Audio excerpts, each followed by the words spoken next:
When I tell y'all my uncle had flipped out, me and my TT at the funeral, after the funeral, we was outside at the wake, at the repast, making jokes about it. Like our uncle living in the house, one sibling got a hold to the firearm goes off. But I'm not finna tell on them, but at the same time, I'm not finna incriminate myself either.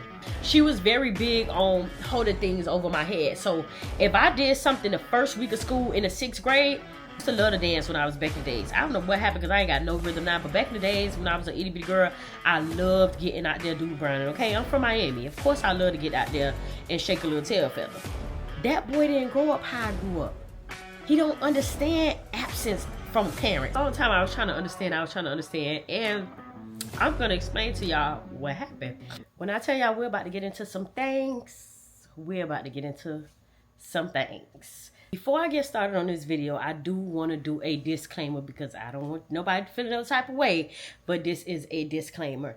As you can see here off rip, I have about 9 episodes of this series already uploaded, and by the time I upload this one, I should be working on episode 10. Okay, I have about 9 episodes uploaded, maybe 6 to 9 as of right now when you're watching this video, uploaded already, and all I have to do is press post on those videos. Now this is gonna be what I want to consider a moo party. I want to have a moo party.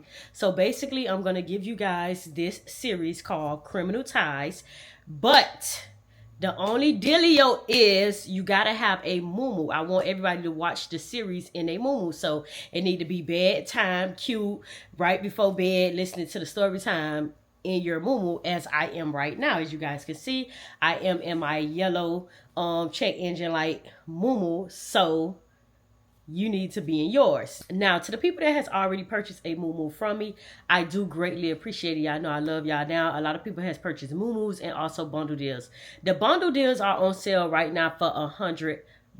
2 moo and 1 tool bag for $100. That's literally a steal right now. That's a steal. So this series is going to depend on orders. Now, remember when I dropped Route 47, you guys was all into Route 47, and which is now in members only. The reason why Route 47 went into members only is because people weren't supporting. Now, at that time, I didn't drop my moo-moos yet, but I was asking people to like the videos. I was getting 7,000 to 10,000 views on a video with 3,000 likes. So the likes and the views wasn't adding up. Therefore, I made people go ahead and pay $9.99 a month to go inside members only. Now, members only is not only for the remainder of Route 47, but it's also where I typically go live in there, but we get a little exclusive in the lives in there, and it's like exclusive. Now I do plan it on posting. I got some things coming up that is going to be posted in members only. Members only is going to get more content, but I did want to work on this series first while also getting back to the engagement on my podcast channel.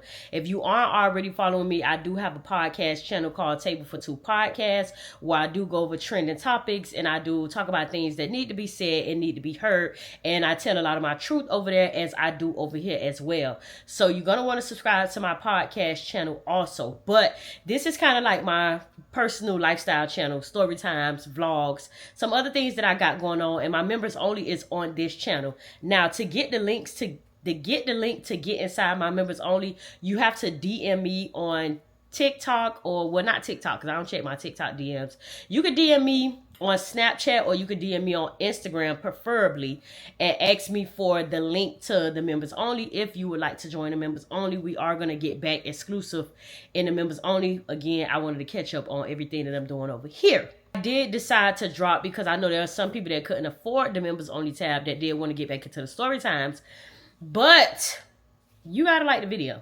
Y'all gotta like the video. I'm not doing that. I'm not posting, giving y'all all these videos. If anything, I would literally post all this in the members only. Like, I just do what I did with Route 47, post part 1, 2, and 3, and then post the rest of these videos in the members only. I'm not sure. I'm thinking about releasing some of these videos early to the members only and letting them get these story times first, and then of course it should be October by the time you're seeing this, and y'all see it during the month of October. But if I don't get the engagement on my Storytime series, baby, It's going in members only. And I know y'all probably feel like, dang, she that hard up about story times, whatever, whatever. It's not necessarily that I'm that hard up. I feel like these story times are actually true. I've had it to where family members have come to me and asked me questions and felt some type of way about stories that I recently put out on my podcast channel from last year, stories that I was posting that was absolutely true. You know, a lot of people don't like to face their truth. So, you know, sometimes I can receive backlash. I know a lot of you guys remember when I had the Campers Chronicle series, which was about a man that I was talking to at the time, and I ended up having to delete that because that man made it seem like I was like not pushing the narrative about him, but like I was basically getting clout off him and who he is when nobody knew him. So I ended up getting in my feelings and just deleting that, because it's like, you are not bigger than the program. I am the program. The people came to see me, Otis. They didn't come to see you. So I ended up deleting that series. But this series, I'm quite sure I'm not going to have to delete because it's going to go a deep dive about me.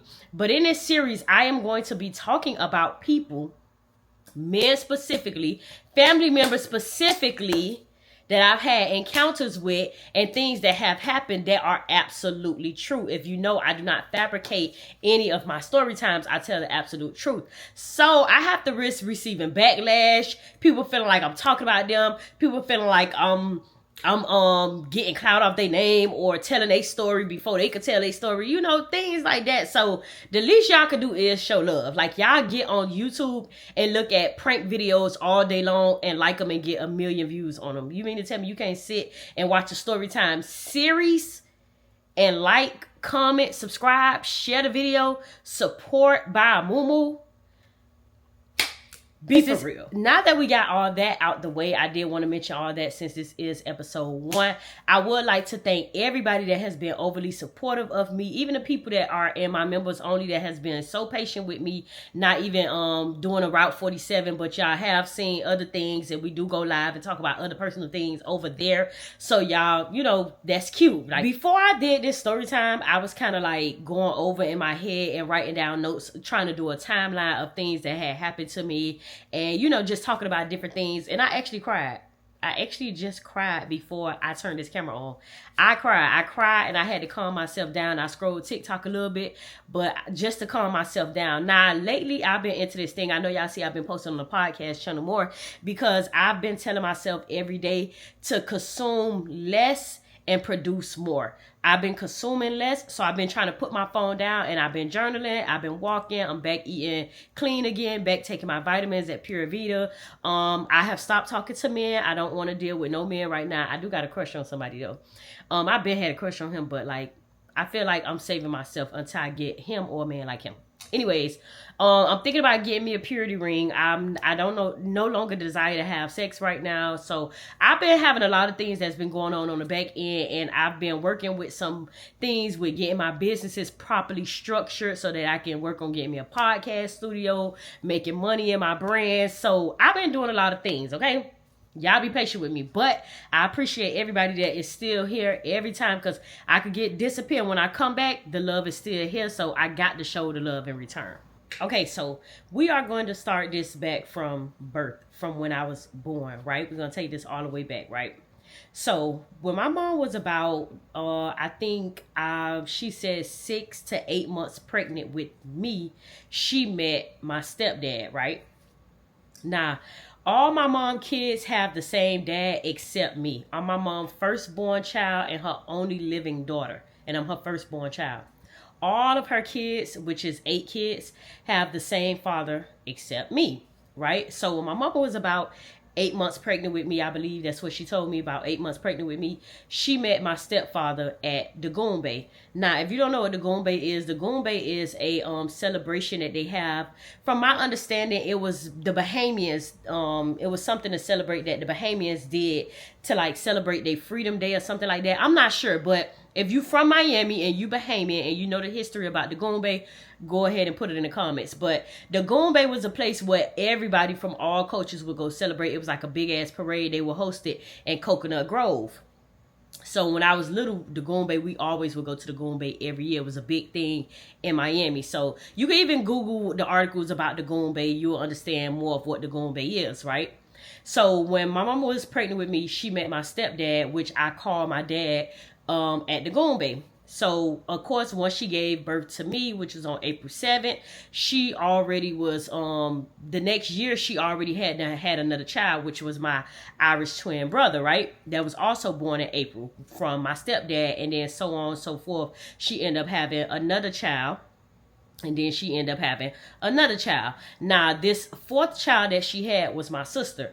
Her name was Geronda Snow. It was another child that my mom had gave birth to from my dad, my stepdad. In this series, I call him my dad, but in this series, I'm really going to be referring to him as my stepdad. I don't consider him to be my stepdad because he's been there for me since I was born, but I'm going to consider him to be my stepdad, being that I'm also going to be mentioning my biological father in this series also. My mom had me, she had my brothers and sisters, or whatever the case may be. My mom ended up getting on drugs. Now, from my understanding, she was introduced to the drugs from my stepdad and his family. I'm not sure. I don't want to accuse nobody of anything, but from my understanding, per my grandmother that raised my mama, which was her father's mother, her paternal grandmother that raised her, those are the things that she used to tell me when I was younger, because my mom would always come take my brothers always down south, because my stepdad and them, they from down south, Florida City, Florida. And my mom would always take them down south and leave me, but it was my grandma that would never let me go down there, right? So, because she hated my stepdad, so she would never let me go with my mama down there. And my grandma would always tell me, oh, he got your mama doing drugs and stuff like that. I was an itty bitty girl, 5, 6, 7 years old. So, I didn't really understand until I grew older.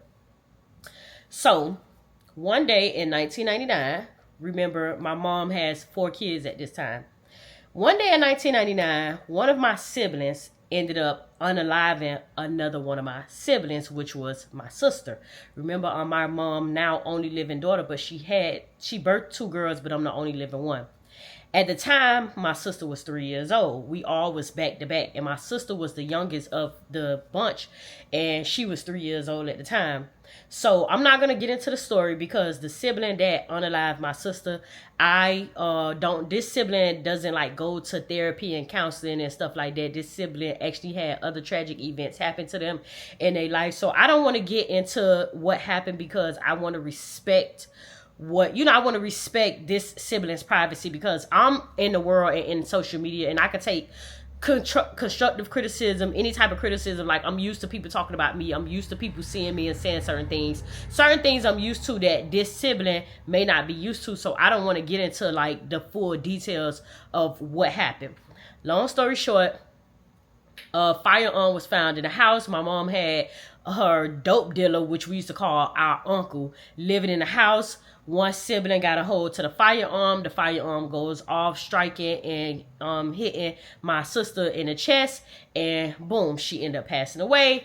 DCF, of course, stepped in, took us away from my mom, and I ended up, because my mama wasn't at the house, and we all ended up with my paternal grandmother. Now, at the time, my biological father was in prison for, I think he was in prison for murder or burglary back then, because my daddy was like a real OG. So at the time, I don't know, my daddy was like running with the John Doe boys. If you go on Google, if you're not from Miami, people from Miami, they already know. If you're not from Miami, just Google the John Doe boys, and you will kind of read the articles of who the John Doe boys back in the days. My daddy kind of ran with the John Doe boys back in the days, which is, from my understanding, how my mama ran into my daddy, because my mom is originally from Liberty City, the Poker Bean Projects.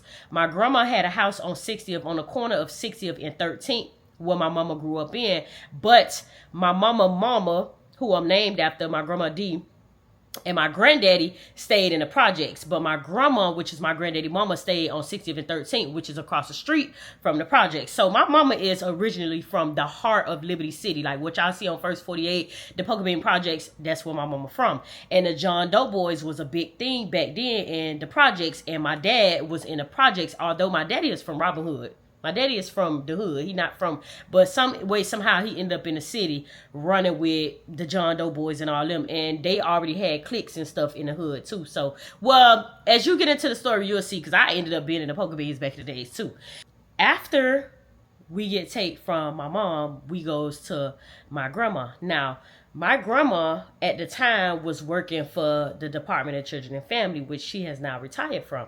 So she knew how the system worked. She knew that if she get me, somebody else was gonna end up getting my brothers and stuff like that. So first, I ended up being in the custody of my paternal grandmother, which is my biological father's mother, right? That's who ended up raising me. I was in her care.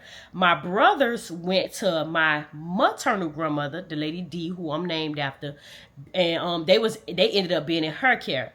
Some way, somehow, my mom was doing her little junky stuff or whatever like that.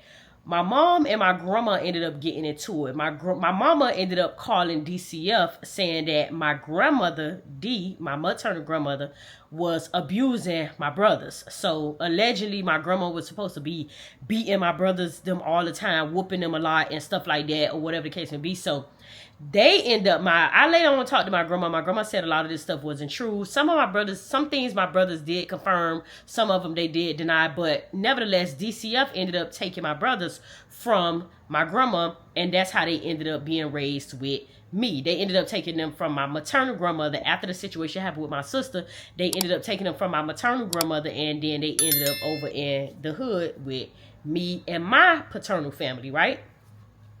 So, I hope y'all following the timeline, because I know I be all over the place sometimes, but please, I hope y'all following the timeline, right? So, I'm born at about 8 months pregnant. My mom meets my stepdad. After she meets my stepdad, she ends up having a child. Like, I guess she must have got pregnant as soon as I was born and ends up having another child, which is my Irish twin brother. After that, she go on to have another child and another child. The last child, the fourth child was at the time, because she got 8 kids now. In the total, I think my mama had 8 or 9 kids, because my Irish twin brother actually was born a twin. So she had 2, they was twins, but one of them died at birth, and they were born in the same month, April, like almost literally exact day to a year or something like that of when I was born. So literally back to back years in the same month of April, days apart, literally.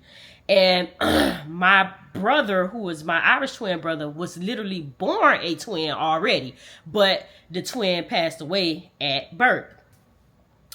Nevertheless, so she ended up having all of us. My sister ended up being tragically unalived by one of my siblings. We ended up being taken away. Now, the day that my sister ended up getting unalived, my mom was running the streets. Now that I got older, I put 2 and 2 together. I realized she was chasing my stepdad and chasing her. At the time, my mom was addicted to cocaine. So her and my stepdad and everybody around them was doing cocaine and drinking beers and stuff like that. Nevertheless, we end up with my paternal grandmother. Now, growing up with my grandma, it wasn't easy. I mean, it wasn't the roughest, hardest, worst situation, but it wasn't the best situation either. Now, I've shared this with a lot of y'all before. I already told a lot of the stories of things that had happened growing up, but I'm going to tell them again because this is a new series. So growing up with my grandma, we grew up Christian. I grew up in the church. I was in the church every Sunday. My brothers was in the church every Sunday, or whatever the case may be. Now, I have told you guys stories. Okay, let me get to the relationship with my dad. My relationship with my dad was much better than the relationship with my mom. My dad would, when he wasn't in prison, because my dad was in prison a lot when I was a little girl, but my dad also taught me a lot during the course of the times that he wasn't in prison. So when I was a little girl, I actually was a good little girl. Like, and my people could tell y'all this. When I was a little girl, I was very smart. I've always been very smart, always. As a matter of fact, I'm thinking about going back to school now. I've always been a very intelligent girl. I've always been very quick with thinking, which is probably why I talk so fast, because I'm so quick in thinking. I've always been a very clean little girl, I always had A's and B's in school. I was a safety patrol. I used to go to Arcola Lake Elementary, and because we grew up in Robin Hood, which is another hood in Miami. I was a safety patrol. I was an A1A student. I was always a good girl. And so anytime my dad would get out of prison, he would always surprise me at the school. I remember one year he surprised me with my first ever pair of Jordan 13s. If you ever hear me say the Jordan 13s, that's my favorite Jordans. Now, I'm not really big. I used to be a sneaker girl, but now I'm not really big on sneakers. I feel like I want to try to get back into sneakers a little bit, but Jordans really ain't really my thing. I'm really like more so of a designer sneaker girl. But the Jordan 13s are absolutely my favorite Jordans. They've always been, and it was my first pair of Jordans I ever got. I remember I was in the second grade. This was back in 1990 something, or I don't know what year, 1990 something, I think, maybe, or 2000, I don't know what year. But I think I was about in the second grade, first or second grade. I think it was the second grade. My dad came and surprised me. I had got all A's on my report card, like literally straight A's, no B, no C, no D, nothing, all A's. And my dad got out of prison and he came to pick me up from school in his vert. And he surprised me with a pair of Jordan 13s. It was all black with like the red at the bottom. I think it was like the first Jordans 13s that ever came out. The first original OG Jordan 13s. If you know, you know. And I was very excited about that. My dad used to drive a vert, which now that I think about it, I think it was my uncle vert, my grandma's brother, but he sold a vert or passed the vert down to my daddy when he passed away, something like that. Nevertheless, my dad would come pick me up from school in his vert. If y'all know, I'm like got an infatuation with verts. Y'all already know. I tell y'all, I done dealt with several men that had vert cars. If you don't know what a vert is basically a convertible top Chevy Impala. 1971, 1972, 1973 Chevy Impalas. In Miami, the vert culture is very, very big. The old school cars is a very big thing. In Florida, period. The old school car game is a very big thing.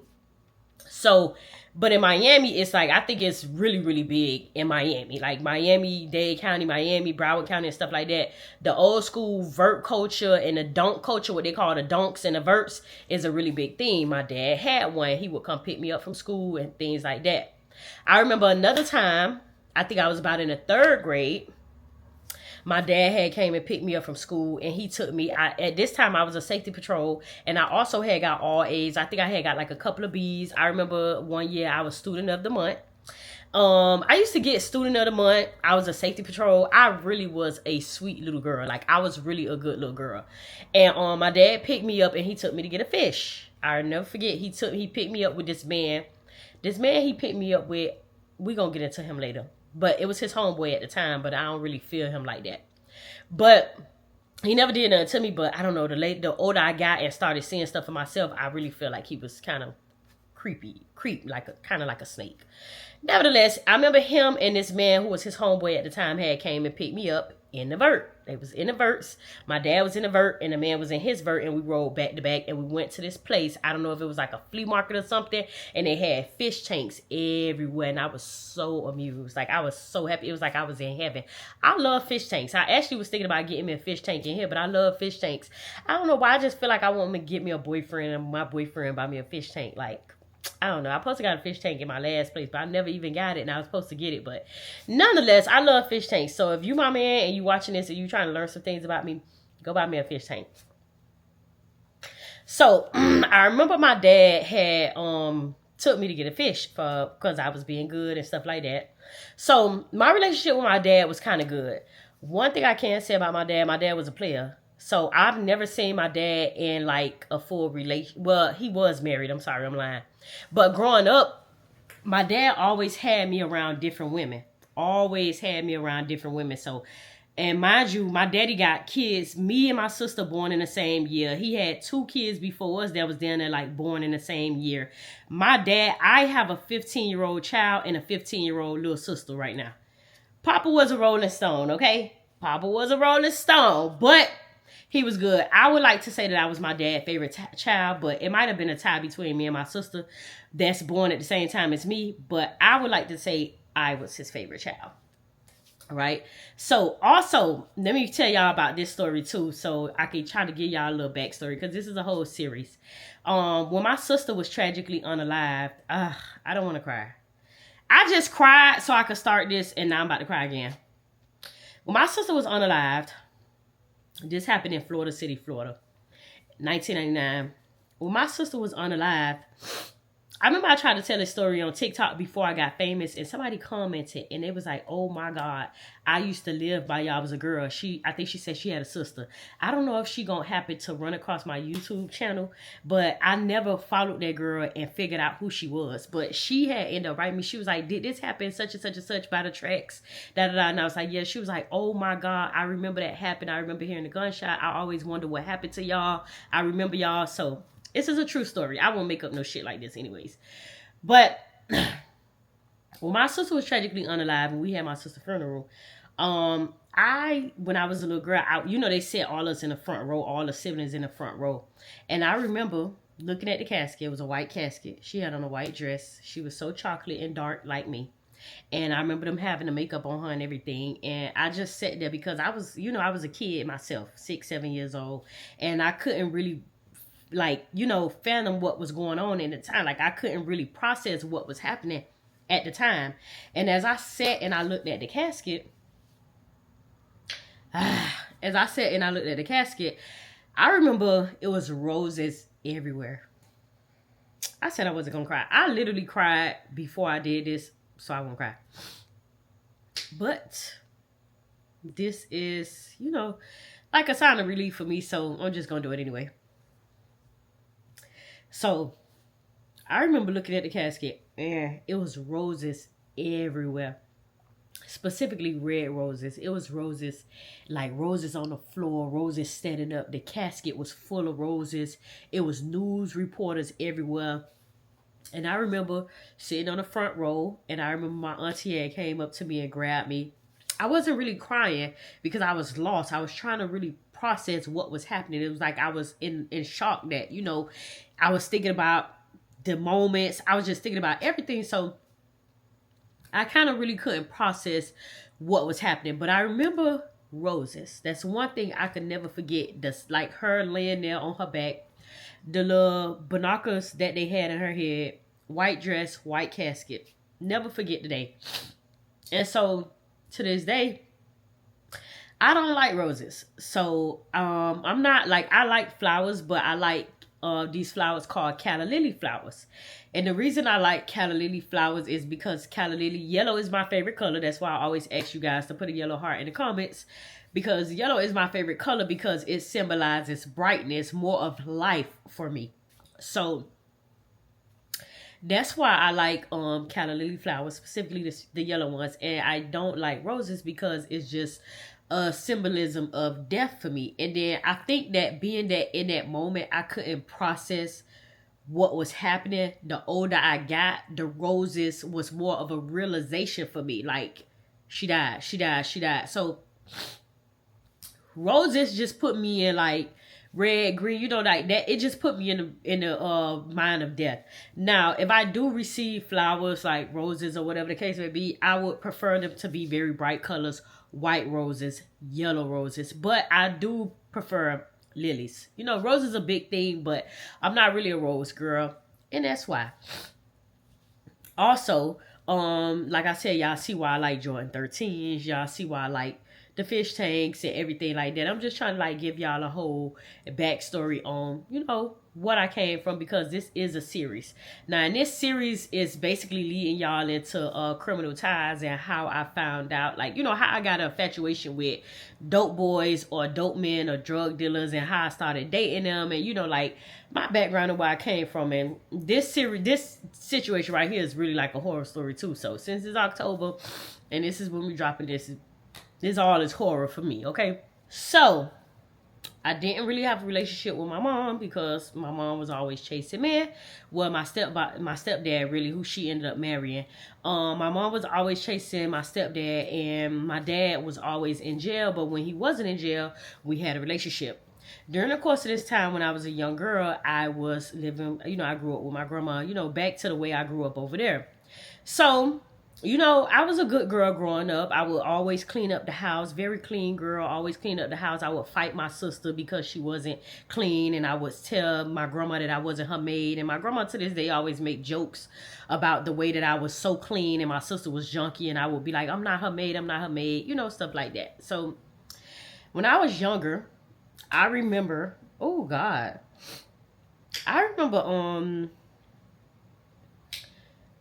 When I was younger, I remember in elementary school, during the time when I was living with my grandma, I guess being that my sister was tragically unalive, like caseworkers used to always come to the school. And when they would always come to the school, they would always ask me questions about my mom and stuff like that. Like, you know, they would always have, I guess it was like a routine check. I don't know if it was like a counselor or a therapist. They would always come to the school and ask me questions and stuff like that. And so I remember when I was like in school in elementary, they would have like book fairs, they would have open house and stuff like that. And I would call my mama and ask her to come to the open house. And she would always tell me that she was going to come, she was going to come, she was going to come. And she would never come. So, of course, the few open houses that I did go to, it was because my grandma would go with me. But, you know, like, growing up, being a little kid, I always wanted my mama to be there. Like, you know. Whew. I guess the little girl in me, my heart's desires was always to have my mama. But I didn't have it. And then, of course, my daddy was in prison. So, you know, now we got my grandma. So,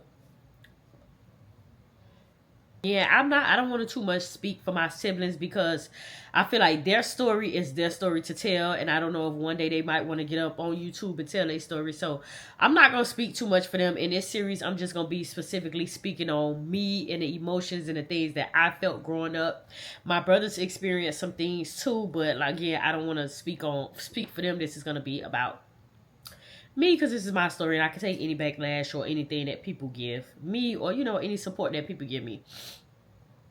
So, you know, that's kind of like how my elementary days went. My K through 5th grade days went. You know, I went to Cold Lake Elementary. Basically was a good girl and stuff like that. So, when I got in middle school in the 6th grade, I guess like puberty hit. I don't know what it was, but my grandma always say like, you know, I just changed because I really was a good girl. I'm not gonna lie to y'all. I really was a good girl. And my grandma posed a question to me. She always asked me what happened.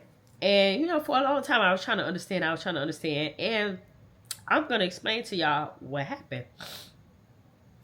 So, when I was in 6th grade, when I was in middle school, I had started getting into a little trouble. And half of that was because I just wanted to be a kid.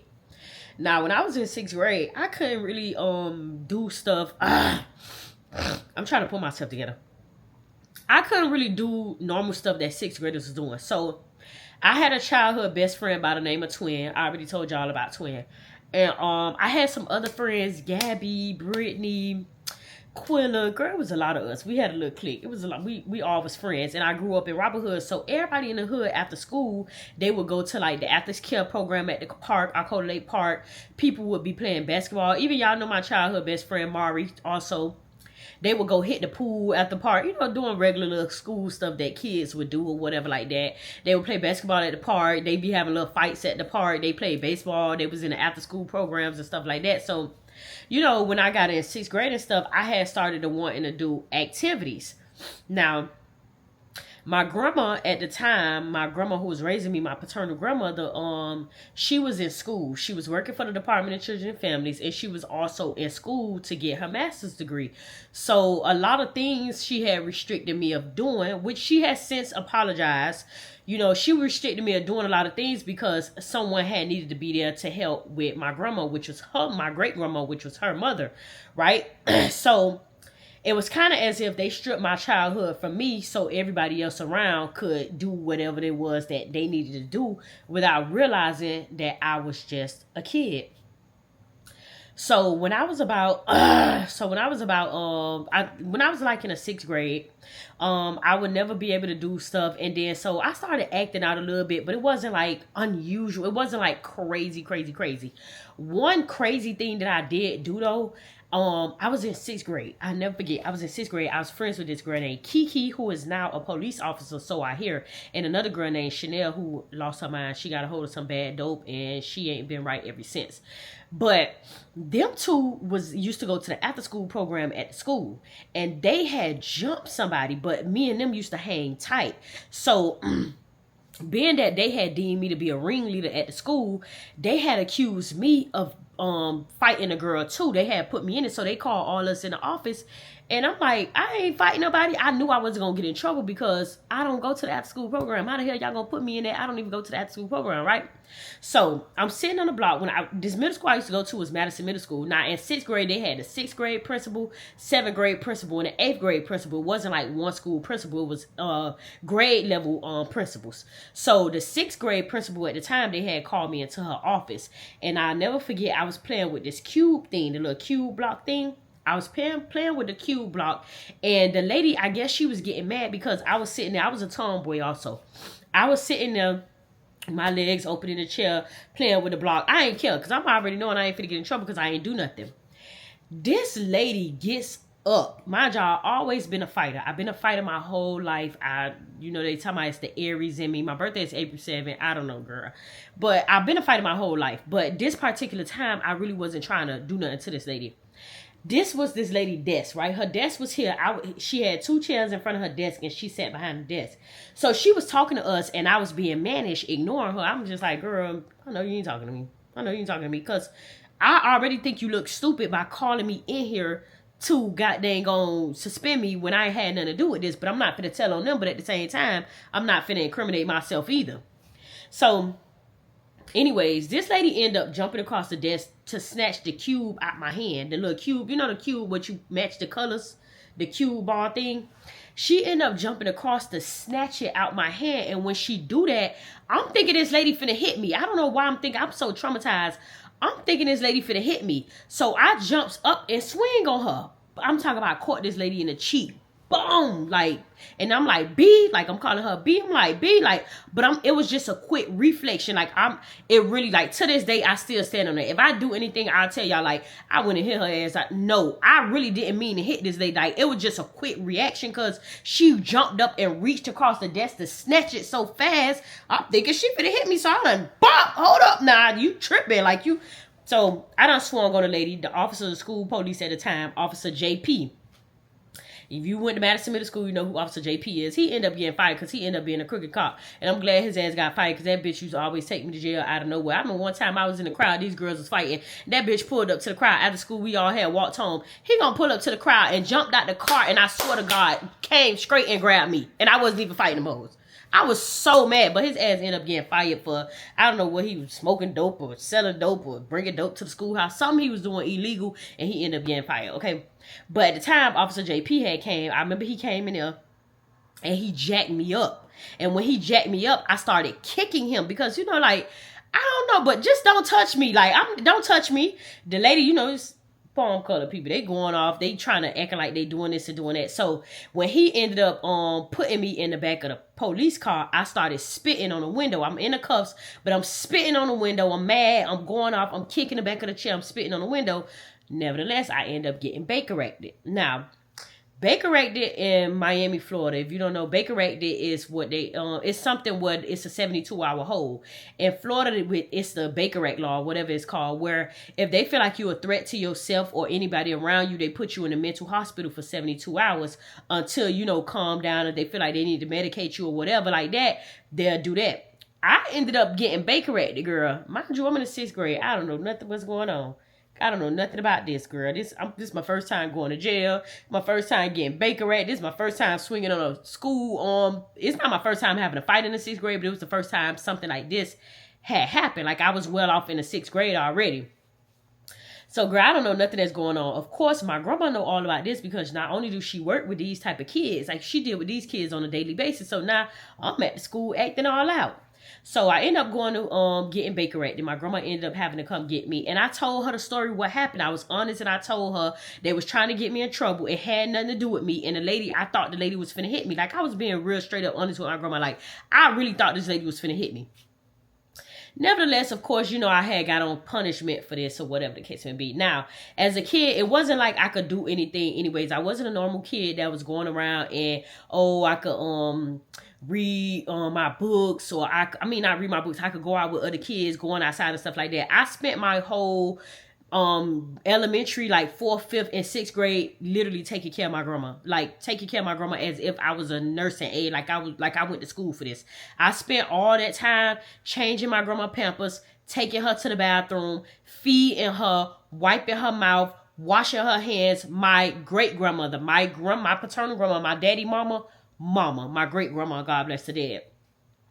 I spent all this time looking after her. So, it wasn't like I had much anything to do anyways. And I remember I used to sit at home. I used to watch 106 in Park. I used to watch this TV show all the time called Shopping Till You Drop. I used to listen to a lot of old school music, Lil Wayne, BG, because those were the CDs that my dad had typically left around. So I had got hip to that type of music. I started, I remember one Christmas, the man across the street, shout out to the neighbors across the street, had brought me a CD player. So I used to get CDs burnt for $5 back in the days, put them in a CD player, and I would listen to Lil Wayne, the Carter. I would listen to BG, Soldier Slim, and stuff like that, because them are CDs my daddy had around. So I just grabbed the CD and put it in there. Amanda Perez, stuff like that. And so one day when I was in sixth grade, my great grandmother had needed to go to the bathroom. She called me in the room to come take her to the bathroom. I get up, I go take her to the bathroom. Now, this was like any other time I had took her to the bathroom. Again, I was, looking out for her all this time. So it was just like any other time that I would take her to the bathroom. As I was taking her to the bathroom, I would lift her up. Sometimes she would try to be independent and go to the bathroom instead of caca-ing on herself, and then I had to clean her up because she did wear diapers. So she'll be like, come take me to the bathroom, come take me to the bathroom. I would have to take her to the bathroom. I would have to wipe her rump, wipe her privates, everything. Like, I was literally in the 4th grade, 5th grade, 6th grade doing this, and it's so crazy because little girl me at the time, I didn't see nothing wrong with it because I was such a loving person. I didn't see nothing wrong with what I was doing, helping her, so this time I picked her up and we was walking through the bathroom. Now her room, the room that I was just sleeping in at my grandma's house, is right next to the bathroom. The room across that is like the master bedroom, which at the time was my great grandma's room. So I would grab her and I'm walking her through the hallway, which was a very short walk, quick walk to take her to the bathroom. Now, as I'm walking, I have my arms out like this, and she got her arms like this holding on to me, and I'm pulling her and I'm walking backwards towards the bathroom while she walking forward towards the bathroom. Suddenly this time she just fell. She just fell. To this day, I still don't, she just fell. Her knee just gave out. She just fell, right? I didn't push this lady. I swear my right hand to God, I didn't push this lady. I didn't drop her, nothing. My grandma just fell, right? So when she fell, she was like, oh, like, she made a scream, and I was like, oh, I panicked. I'm a little girl. I just panicked. I goes behind her, like you see I'm like this, and I put my arm underneath her like this, and I dragged her all the way back to the bed. So when this happened, immediately I called my aunt, which is her daughter, my grandma's sister, who lived 3 or 4 houses down. My aunt had moved closer. They used to live in Opelika, but they had moved closer to a house back to my grandma to be there for my grandma, because my great grandmother at the time had got very sickly.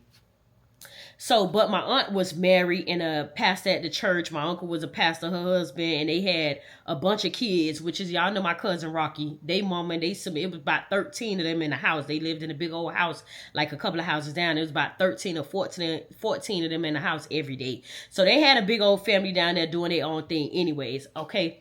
So I called my auntie. They end up running down to the house. I remember my cousin them had came down to the house to check up on grandma to see what was going on, and they end up saying that she had needed to go to the hospital. So I was telling them the story, what happened. My grandma was telling them what happened. She ended up going to the hospital.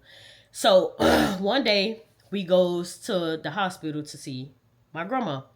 And we all talking, because we had the family where when one person go to the hospital, you know how the whole family be in the hospital room every day? That's the type of family they was. So, all of us was in the hospital with my grandma, and my grandma was, talking. We were just talking and playing around and stuff like that, and whatever. My grandma, the day we got ready to leave the hospital, my daddy mama was there. The sister, all us was all there. And so, my grandma was just, talking, and she was like, that girl picked me up like I was a little old baby. She picked me up like I was an itty bitty baby. Boy, she's strong.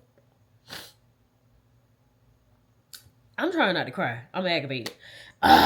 So I remember my grandma saying that girl picked me up like I was an itty bitty baby. Boy, she's strong. That girl strong, and which is my grandma. She said, and that girl strong. She picked me up like I was an itty bitty baby. Cause I panicked. I literally just like, oh snap, like, and grabbed her and just drug her back to the bed, and I lift her up and put her all the way on the bed. Like I really used all my strength to pick her up.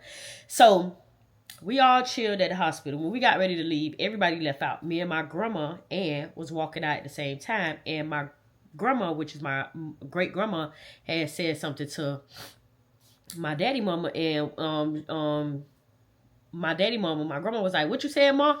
And she said, I ain't talking to you. I'm talking to Rika. Because she used to call me Rika. She said, I'm not talking to you. I'm talking to Rika. So my grandma was like, grandma talking to you. So I walked back. They left. She was like, all right, Mom, I'll see you tomorrow. So everybody walked out, was going down the hallway. I came back in the room with my grandma, the last person in the family, to talk to her. So when I came back in the room on the bedside, I was like, yes, grandma. And she was like, my hand was on the bed, and she was like, I love you, okay? Like, I love you like this. She like, I love you, and I'm thank you. I'm thankful. I'm thankful for you. She like, I love you, thank you. I still remember she had purple polish on her nails, and the polish was old, kind of like mine right here, and it was chipped, and it was purple. And she was like, it was like that old school color. She was just like, I love you, thank you. So I was like, okay, grandma. I put my head on her head like this. I said, okay, grandma, like, like this.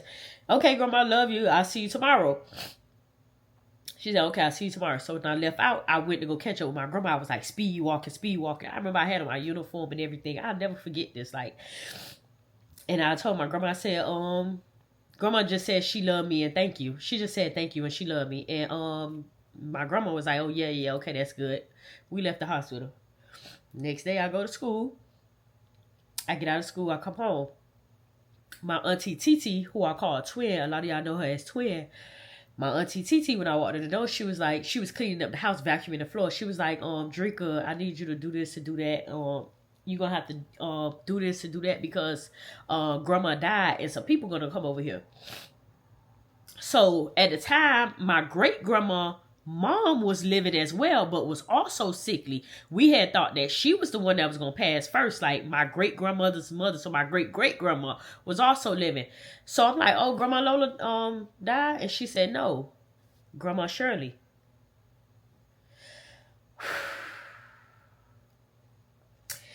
When I tell y'all that moment shattered me, like that moment, like it really bothered me real hard. Like, not gonna lie, because I'm like, oh, how she died? Like, I'm asking my auntie, like, how she died? Because I know she fell. I'm like, I know she fell. I'm like, how she died? She said, oh, they was doing surgery on her knee and her heart gave out. So I went in my grandma room, my daddy mama room, and I cried. I was in there playing like I was cleaning up stuff, and I just bust out crying. Like, I just bust out crying because I was like, and then my auntie, the way she was talking, it was just like, oh, grandma died. It was like emotionless. Now, this auntie is my favorite auntie in the family. My auntie, who I call TT, my twin, that's my favorite person in the whole family on my daddy's side of the family. So I'm not saying like, oh, she said it in a heartless way, but you could tell she said it as if like she was trying to like keep her composure for everybody in the family. So I was in there cleaning up. I had cried a little bit. I wiped my face. I came out the room talking to TT, asked her where this go. And me and my twin, I gotta laugh. Me and my twin, we always make a joke about it because my Uncle Frank, which is my grandma, God bless his dead, he passed away now. But my Uncle Frank, which is my grandma, who passed away, son, my grandma brother, my auntie them brother, he came in the house home from work. Me and my TT always make a joke about this. So as me and my TT, my twin, was cleaning up the house, because everybody was getting ready to come over. You know how family do when somebody passed away. My uncle walked in the room, and so my TT was like, Uncle Frank, grandma died, whatever. So he also thinking it was Grandma Lola because, like I said, Grandma Lola had been in the hospital already for like weeks, but she was at a hospital called Mount Sinai Hospital, and my grandma, who had passed away, Grandma Shirley, was at Hospital. If you from Miami, you know Mount Sinai on the beach, and is on 14th Street over there on 12th Avenue. So she was at Hospital, and I mean Mount Sinai, and grandma was at Hospital. So my Uncle Frank, when my auntie had said that grandma had died, he thinking that it's grandma. He like, oh Lord, so they pulled the plug on her or what. He thinking it was Grandma Lola. So she say, no, she died in a knee surgery. Man, my uncle, when I tell y'all my uncle flipped the when I tell y'all my uncle flipped out, he flipped out. Now, me and my TT, that's my favorite person in the family, so we always laugh about this, but he came home, he had some wild Irish rolls in a brown bag. I will never forget. I remember, one thing about me, I remember, especially tragedy. I don't know what it is about my mind. It only could remember tragic moments, which I'm growing out of that now because I'm going to tell y'all why in a series. But he put that wild Irish rolls down. He said, oh, hell no. It's not funny. He say, oh, hell no. You talking about my mama? My mama? When I tell y'all my uncle had flipped out, me and my TT at the funeral, after the funeral, we was outside at the wake, at the repast, making jokes about it. Like, we was reenacting, walking around the repast saying, my mama. Every time we see each other, we was like, oh, hell no. Like, that's just our little inside joke. But yeah, so at the time when that happened, I was sad or whatever like that. But after all the fun and games and the jokes, that quickly went away because I instantly start feeling like, it was something that I had did. Now, my auntie who lived houses down, my grandma's sister, was like, I remember her being on the phone with people and people would ask what happened, and she would basically like say she had the phone on her chest like this, and she'd be like, oh, well, Drika was taking mama to the bathroom and she ended up falling, So it's like every time she would say that, it kind of would hurt my feelings. I don't know why, because it would put me in the mind that it was my fault. And then when the wake came and everybody went to view the body and stuff, all type of family came from Georgia and everything. And I'll never forget my auntie, we call her Auntie Mamie, which is my grandma's best friend. I think she's still living, Aunt Mamie. But I'll never forget Aunt Mamie came to me asking me what was going on. And everybody kept asking me the story. Keep in mind, I'm a little girl. I'm a kid. I'm just a little girl. So everybody keep refreshing my memory, asking me step by step, what's going on? Did she fall? How she feel? So it kind of put me in the mind that it was my fault. It literally put me in the mind that it was my fault, and I couldn't. It's like the little girl in me started to hide. I started to hide and try to run from the fact that, damn, I did something to grandma. So I held that in for a long time. And when I became an adult, I finally admitted to my TT, my twin, and my grandmother, my grandma, my dad, mom, that for a long time I felt like I killed grandma. And so immediately my twin shut that down, and my grandma too, my dad, mom. My grandma shut that down. She was like, I want you to understand something. She looked me in my face and she said, I want you to understand something. You did not have nothing to do with grandma passing. She said, my mama spoke very highly of you, which she did. She said she made it very clear that her leg gave out. She made it very clear her leg gave out. She made it very clear that you picked her up like she was an itty bitty baby. She made it very clear. She said you was the last person in the family that she called back. She called you back to say that she loved you, which was true. It was true. She said you was the last person in the family to talk to her. You was the last person because she had went in surgery early that morning, like 4-5 o'clock in the morning. She had went to surgery. So she was like, you really was the last person in the family to even talk to her. We left the hospital like around 10 o'clock at night. And my grandma was very, very stubborn. Her birthday just passed. Matter of fact, her birthday would have been September 14th, 1930 or 40 something. But her birthday was September 14th. I remember that. And she was like, you was the last person to talk to mama in a, or whatever the case may be, in a family. And I was like, yeah, that's true. So, that kind of like set me free of what I was feeling in that moment, because for a long time that weighed on my heart and on my shoulder that it was my fault for a long time. And I done cry about this story. I done told the story on my other channel, but since we're doing a series, I'm still going to continue to tell the story. So when I was younger, I would try to always hide from that. I never told them this when I was younger. I told them this when I became an adult.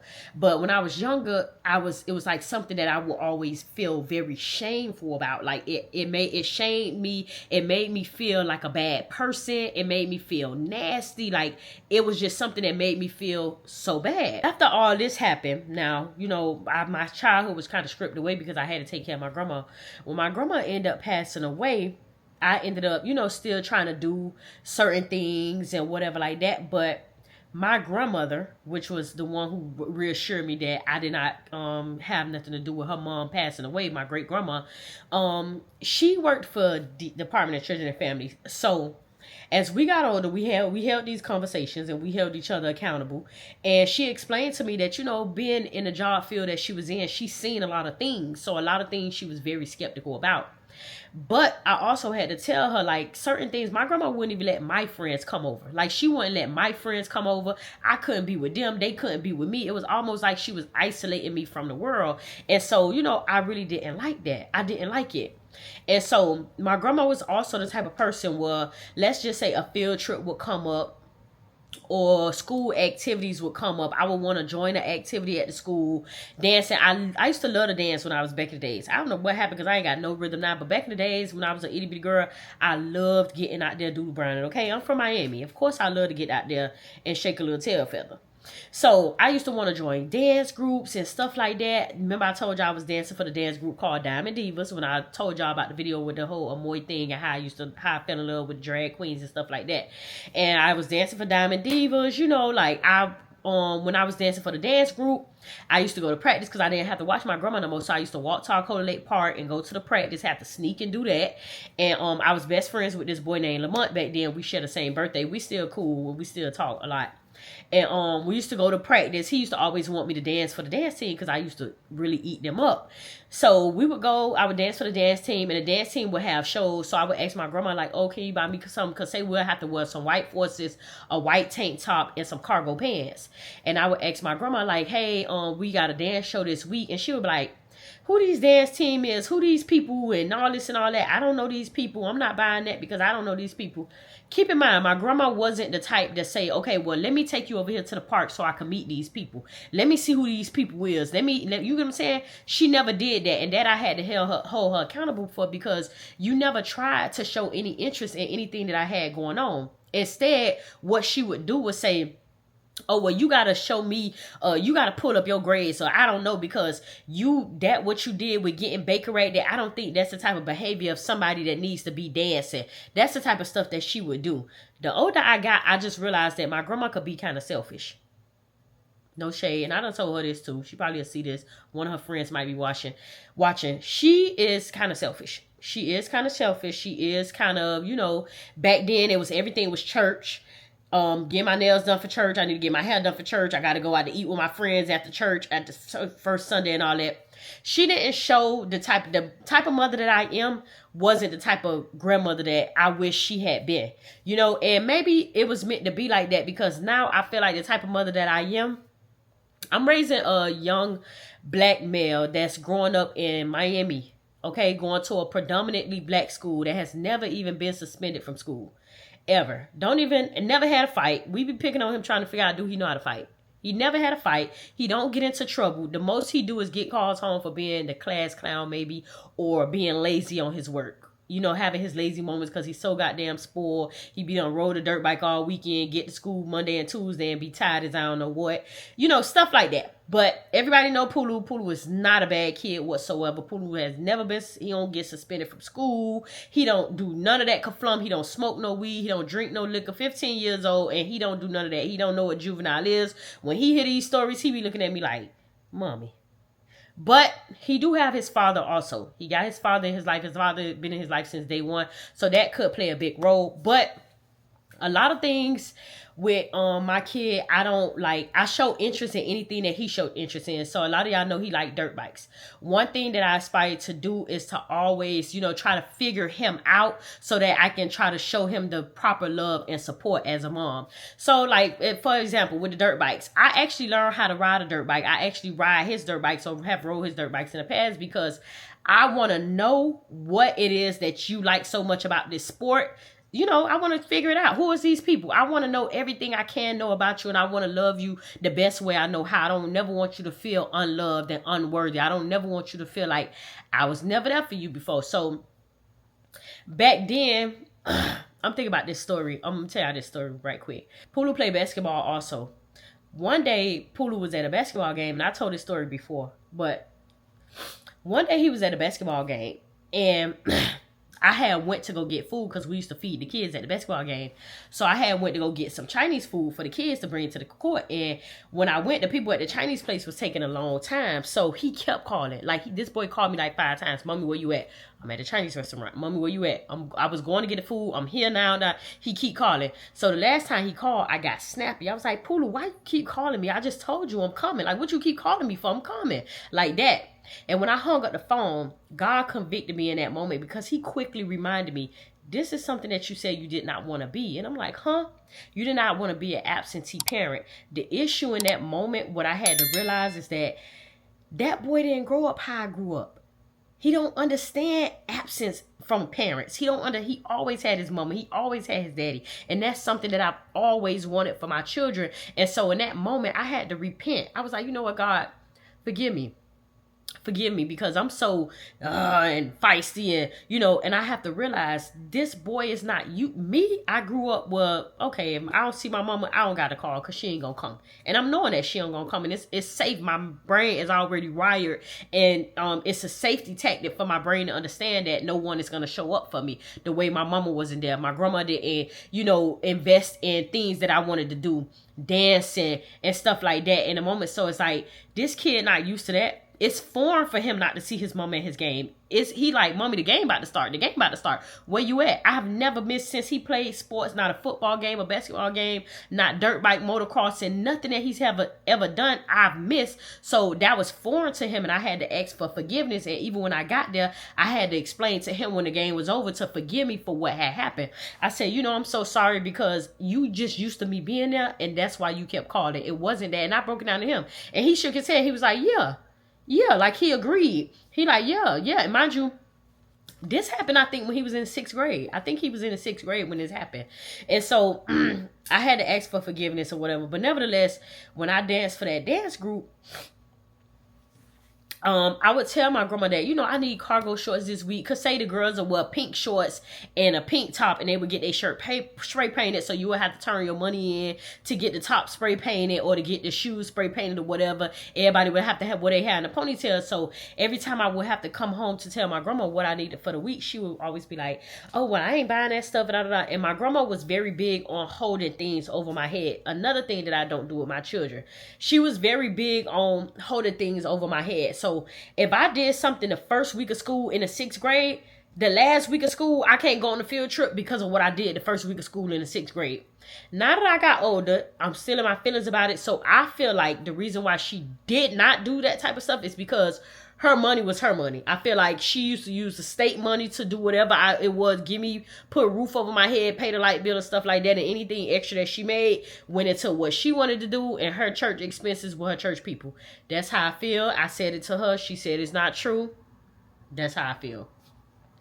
So she would not, of course, she would always say, oh, well, you did that, so you can't do this. You did that, so you can't do this. And it would be shit I've been did. I'd be in the 8th grade, and she'd be punishing me for shit that I did in the 6th grade. And it was always confusing to me, to the point where I got to a point where I didn't care no more. I just didn't care. I didn't care about being obedient. I didn't care about doing dishes. I didn't care about nothing. To the point where now, my grandma is getting me Baker acted.